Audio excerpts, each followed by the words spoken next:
नमस्कार, मैं रामानंद कुमार। कल जो दिल्ली में घटना हुई, जो धमाका हुआ, उस पर हम विस्तार से आज आप लोगों के बीच बतलाने का प्रयास कर रहे हैं। आप लोग अंत तक वीडियो जरूर देखिएगा। आखिर वो कार वाला मैटर क्या था, सब उस कार से जुड़ी कहानी है। उस कार को कितने लोग ने खरीदा था, कैसे कैसे हुआ, वो हम आज बतलाते हैं। तो आप लोग अंत तक वीडियो जरूर देखिएगा। बहुत ही दर्दनाक हादसा हुआ। किसी का घर परिवार उजड़ गया होगा, उजड़ ही गया। लगभग 9-10 लोग मारे गए, कितने लोग घायल हैं। तो चलिए हम बतलाते हैं। कहने का मतलब ये है, हर दिन की भांति कल भी यानी 10 नवंबर को लोग लाल किले के पास घूमने आते थे और कल भी बेफिक्र होकर लोग घूम रहे थे, खड़े थे। उनको क्या पता यहाँ बड़ा हादसा होने वाला है, किसी ने बड़ा हादसा कर देगा। कोई एक पल में जिंदगी तहस नहस हो गया।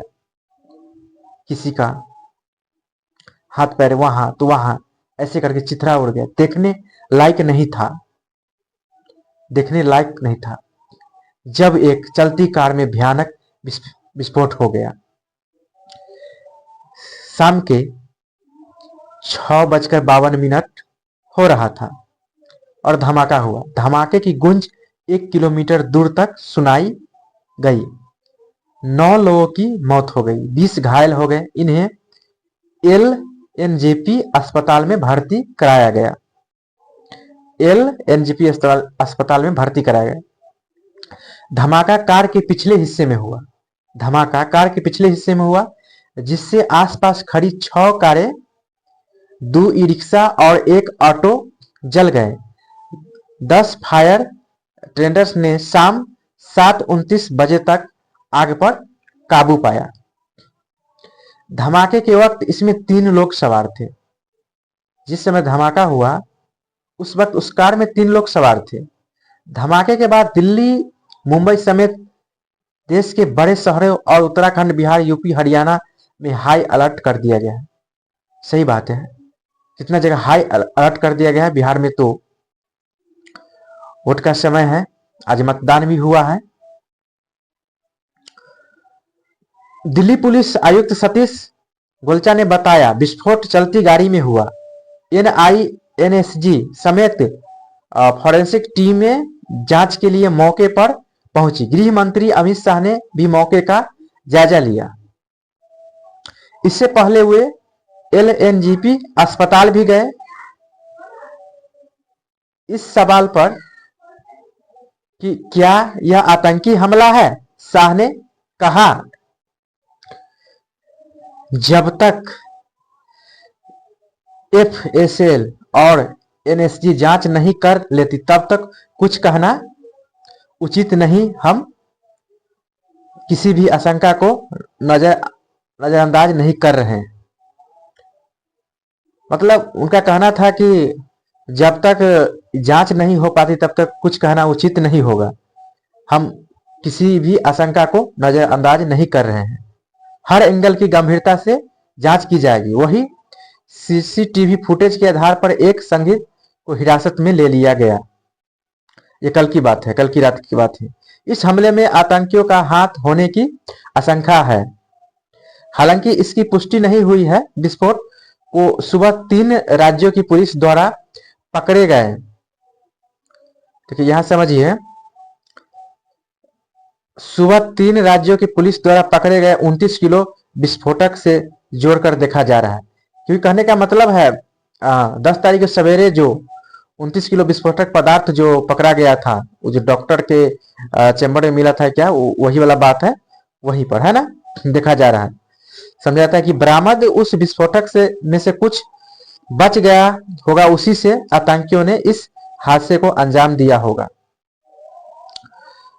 इसका खुलासा हो जाएगा, आप लोग को हम जरूर बतलाएंगे। अंत तक आप लोग अभी देखिए वीडियो, है ना।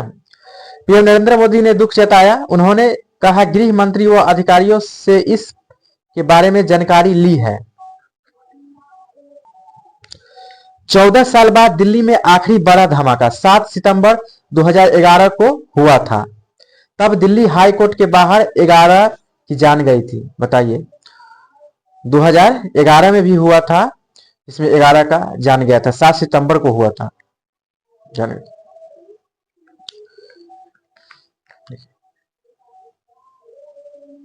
और देखिए यहाँ कहने का मतलब ये है, कार के बारे में जान लेते हैं। देखिए, कार गुरुग्राम के सलमान के नाम पर है ना, हरियाणा नंबर प्लेट की जिस i20 कार में धमाका हुआ, वह गुरुग्राम के सलमान के नाम पर रजिस्टर है।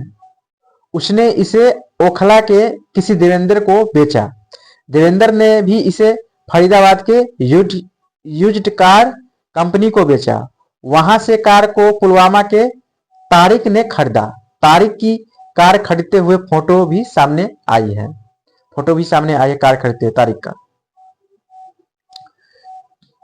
देखिए, और देखिए यहाँ एक ठो चौंकाने वाली बात है। यहाँ बता रहा है, जब कहने का मतलब ये है, जब बम विस्फोट होता है तो शरीर पर करने का मतलब है दाग आ जाए। जैसे देखिए, हम बताते, डॉक्टर क्या बोला, 100 पर काले काले का निशान नहीं, लाश पर काले का निशान नहीं। एक अधिकारी ने बताया कि घायलों के शरीर पर छड़े या स्लिंटर की चोटें नहीं है, जो आमतौर पर बम धमाके में मिलती है।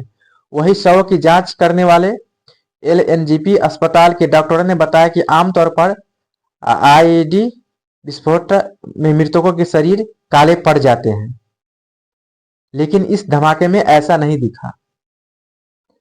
वो बता रहे हैं। देखिए मामला क्या है, पूरा खुलासा हो जाएगा।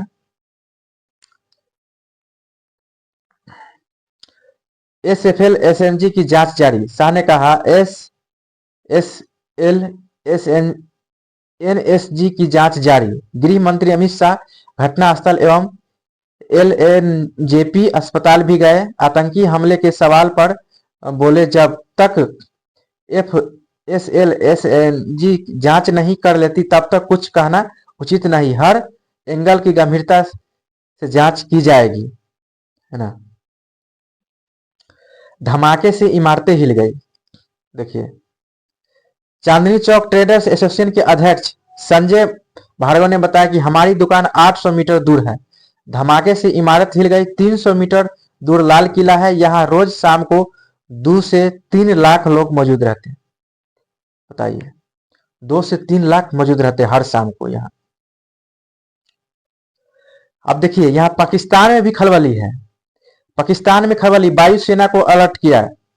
दिल्ली धमाके के बाद पाकिस्तान ने राजस्थान से लगी अपनी सीमा पर वायुसेना की पेट्रोलिंग शुरू करा दी है। उसकी सशस्त्र सेनाओं के प्रमुखों ने एक इमरजेंसी बैठक की है। वहीं पीएम शहबाज शरीफ, एनएसए ने भी बैठक की। अब देखिए, अमेरिका, फ्रांस, ब्रिटेन ने एडवाइस जारी की। अमेरिका, फ्रांस, ब्रिटेन ने भारत में मौजूद अपने नागरिकों के लिए एडवाइस जारी की है कि उन्होंने लाल किले से दूर रहने की सलाह दी है। देखिए, ऐसा घटना है, कुछ कहा नहीं जा सकता है, कितना दर्दनीय घटना रहा होगा। और एक चीज और हम बतलाते हैं। देखिए, वहां के लोग क्या कह रहे हैं कि ऐसा धमाका कभी नहीं देखे थे। कितने बार वो गिरे वहां पे, हम आगे बतलाते हैं। हाँ, सुबह की बात, डॉक्टर वाला भी बात पहले हम बतला देते हैं। देखिए, सुबह ही पकड़ा गया था 29 किलो विस्फोटक। 3 डॉक्टर गिरफ्तार हुआ था, है ना।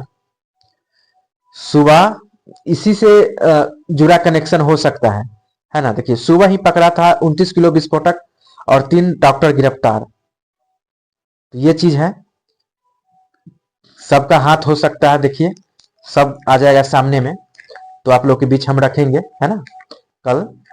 तो मेरे चैनल से बने रहिएगा आप लोग, है ना। नए हैं तो चैनल को जरूर सब्सक्राइब कर लीजिएगा। दिल्ली ब्लास्ट की आंखों देखी।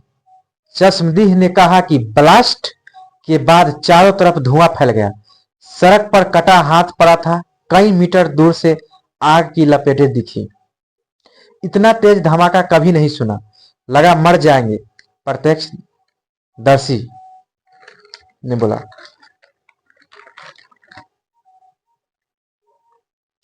दिल्ली में लाल किले के पास कार में विस्फोट की भीषणता के प्रत्यक्षदर्शियों ने बयां किया है। एक स्थानीय दुकानदार ने कहा कि मैंने जिंदगी में इतना तेज धमाका कभी नहीं सुना। मैं धमाके की वजह से 3 बार गिरा। ऐसा लगा जैसे हम सब मर जाएंगे। एक ऑटो ड्राइवर जिसान ने बताया कि मेरे सामने वाली कार लगभग 2 फीट दूरी थी। मुझे नहीं पता कि उसमें बम था या कुछ और, लेकिन उसमें धमाका हुआ। हम दौड़े, हम आगे नहीं बढ़ सके। मैंने एक आदमी को का हाथ और फेफड़े जमीन पर पड़े हुए देखा।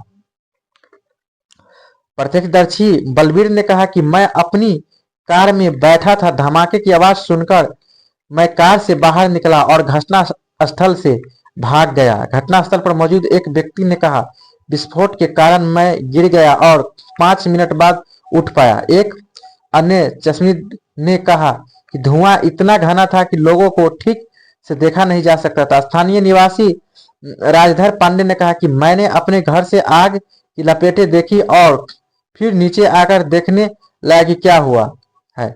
मैं पास में ही रहता हूँ। धमाके से मेरे घर के खिड़की हिल गई। बाजार संघ के अध्यक्ष संजय भार्गव ने बताया कि लाल किले के पास हुए विस्फोट के बाद चांदनी चौक बाजार मंगलवार को बंद रहेगा। दिल्ली धमाकों के बाद अमेरिका ने भारत में मौजूद नागरिकों को एडवाइस जारी की और सतर्क रहने को निर्देश दिए। देखिए कितना धमाका था। ओह, बहुत 14 साल बाद इतना बड़ा धमाका।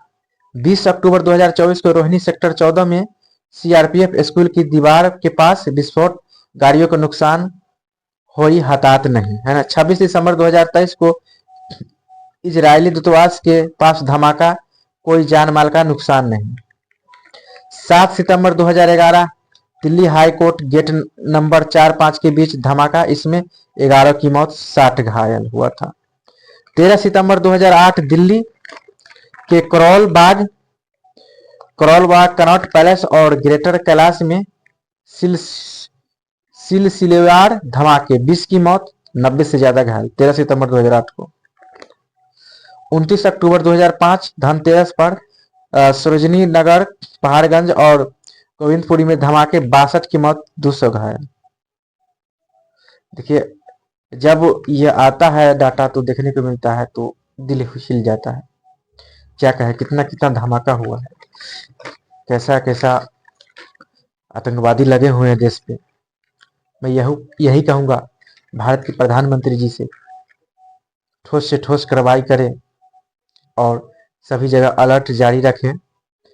हमेशा सावधानी, देश के लिए जितना हो सके प्रशासन जो भी सेना हो उसको अलर्ट करें, अच्छा रहेगा। वैसे तो सभी लोग देश की सुरक्षा में लगे हुए हैं, लेकिन अपराधी आते हैं और कांड करके चले जाते हैं अचानक। तो यही कहेंगे, ये अनिंदनीय घटना है। जिसने भी किया होगा इस पर जितना ज़्यादा से ज़्यादा हो सके कार्रवाई हो। क्या बीता होगा जिनके घर परिवार उजड़ गया होगा। इसमें कुछ लोग यूपी से भी थे, बहुत जगह से भी थे। बहुत बुरा लगता है जब देश में ऐसा कांड हो जाता है। बस हम यही कहेंगे प्रधानमंत्री जी से, सख्त से सख्त कार्रवाई होना चाहिए। कहने का मतलब, कहने के बाद इससे पहले देखें कहाँ बोला जाता है, पुलवामा, वहां जो हुआ आतंकी घटना, जो हिंदू देखकर मारा गया वो भूल गए सभी लोग। लेकिन सतर्क हमेशा रहने की जरूरत है और सख्त से सख्त कार्रवाई मोदी जी को उठाना चाहिए, क्योंकि पिछले बार भी पाकिस्तान ने ऐसा किया था और उनको छोड़ दिया गया था। ये बहुत नाइंसाफी की बात है देशवासियों के लिए। ऐसा नहीं करना चाहिए, जवाब मिलना चाहिए उनको। ऐसे में उनका मनोबल बढ़ते जाएगा, है ना।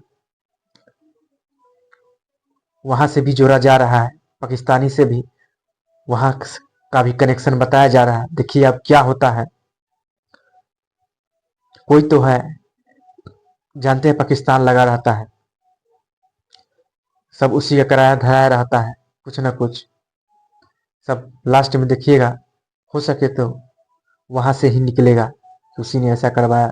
वो भी घटना कुछ दिन पहले हम लोग अभी भूले भी नहीं हैं, और कितना लोग भूल भी गए, लेकिन हम लोग के दिमाग में हमेशा रहता है जो नरसंहार हिंदुओं को किया गया, हिंदू पूछकर। बहुत ही दर्दनीय वो घटना था, बहुत। लेकिन लोग, कितना लोग भूल गए। और जो भी है, मेरे माननीय प्रधानमंत्री जी शायद भूल गए कि क्या उसी समय से सतर्क हो जाना चाहिए और आतंकी को चुन चुन कर मारना चाहिए। ऐसा लागू कर दी, कोने कोने में खोज खोज कर मारा जाए, तभी जाकर देश सुरक्षित होगा, नहीं तो हमेशा खतरा रहेगा। तो चलिए, आज के लिए इतना ही। जय हिंद।